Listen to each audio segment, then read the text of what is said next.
আজকের আলোচ্য বিষয়টি হলো একাদশ শ্রেণী ভূগোল পাঠ্য বইয়ের তৃতীয় অধ্যায় ভূমিরূপ প্রক্রিয়া ও সৃষ্ট ভূমিরূপ।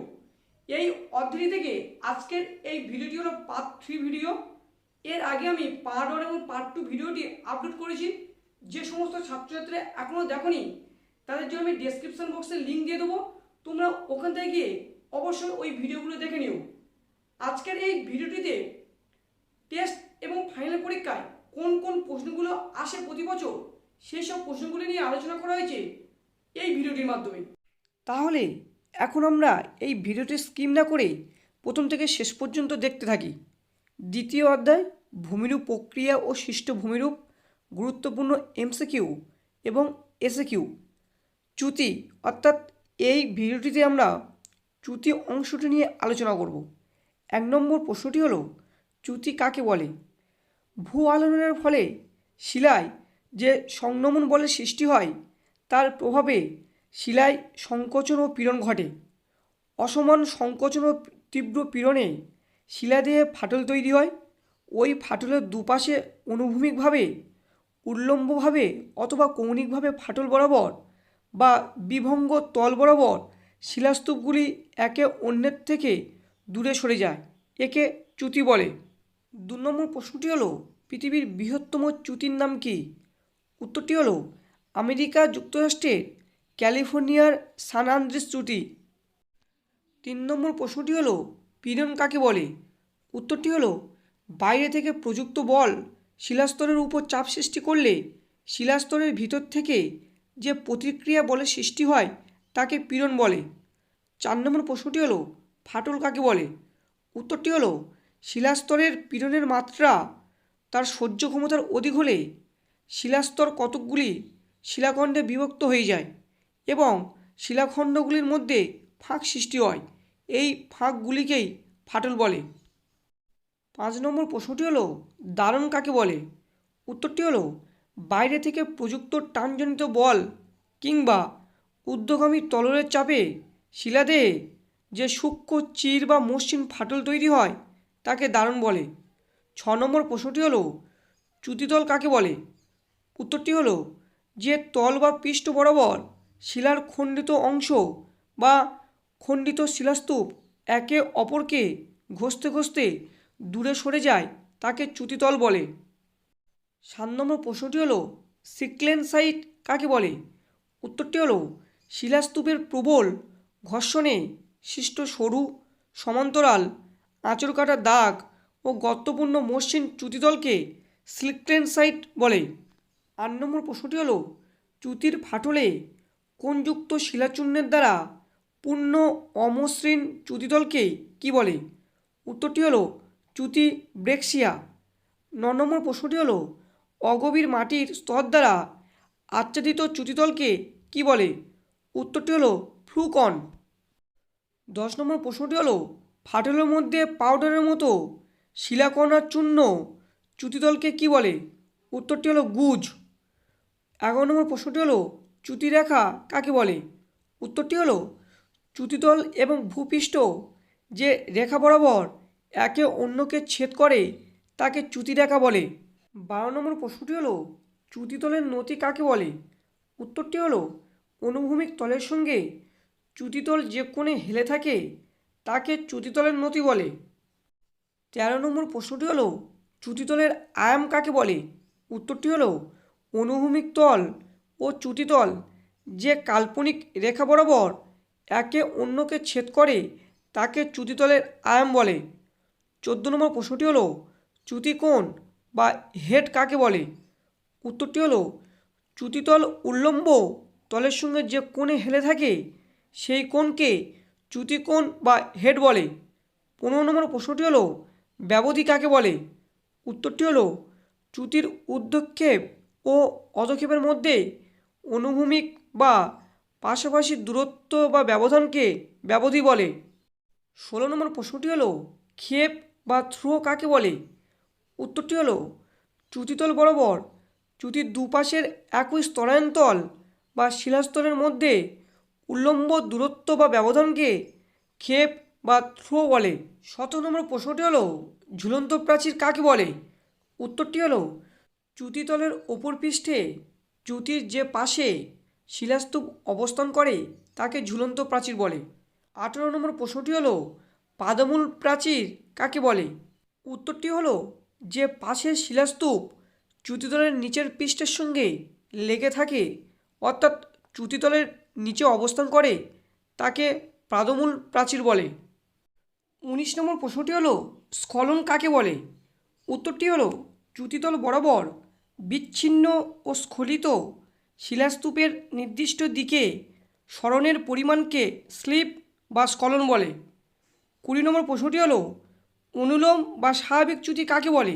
উত্তরটি হলো যে চ্যুতিতে চ্যুতিতল বরাবর পাদমূল প্রাচীর অপেক্ষা ঝুলন্ত প্রাচীর নিচের দিকে নেমে যায় তাকে স্বাভাবিক চ্যুতি বা অনুলোম চ্যুতি বলে।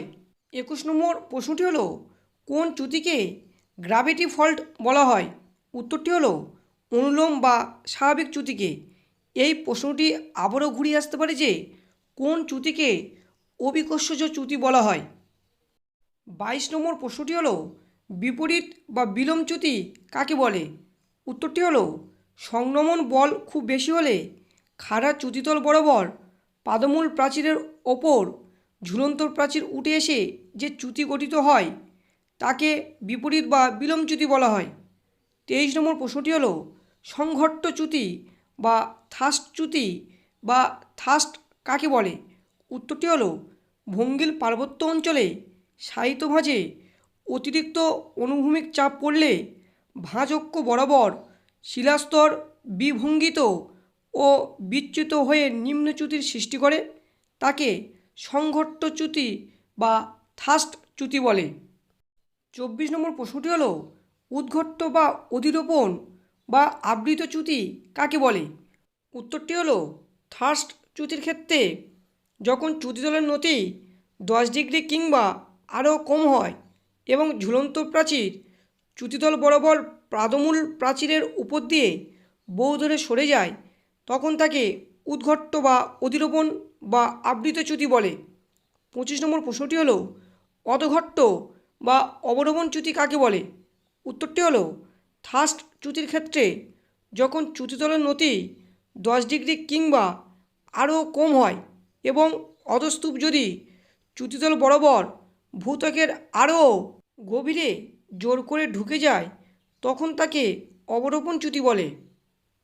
26 নম্বর প্রশ্নটি হলো ধাপ বা সোপান চ্যুতি কাকে বলে? উত্তরটি হলো কয়েকটি স্বাভাবিক চ্যুতি সমান্তরালভাবে একই দিকে পরপর নিচে নেমে গেলে সিঁড়ির ধাপের মতো যে চ্যুতিগোষ্ঠীর সৃষ্টি হয় তাকে ধাপচ্যুতি বা সোপান চ্যুতি বলে। 27 নম্বর প্রশ্নটি হলো পরীক্ষা চ্যুতি কাকে বলে? উত্তরটি হলো যখন কোনো স্থানে দুদিক থেকে সোপান চ্যুতি শ্রেণীবদ্ধভাবে ধাপে ধাপে নেমে এসে মধ্যভাগে মিলিত হয় এবং সংকীর্ণ পরীক্ষার মতো ভূমিরূপ সৃষ্টি করে তখন তাকে পরীক্ষা চ্যুতি বলে। 28 নম্বর প্রশ্নটি হলো ক্লিপে কাকে বলে? উত্তরটি হলো নিম্ন নতি বিশিষ্ট অধিরোপণ চ্যুতিতে উল্টানো বাহু স্বাভাবিক বাহুর চেয়ে বিচ্ছিন্ন হয়ে 1.5 কিমির বেশি দূরে চলে গিয়ে ভিন্ন প্রাকৃতিক শিলার উপর অবস্থান করে একে ক্লিপে বলে। উদাহরণ হলো সিমলা ক্লিপে। 29 নম্বর প্রশ্নটি হলো চ্যুতিভিগু কাকে বলে?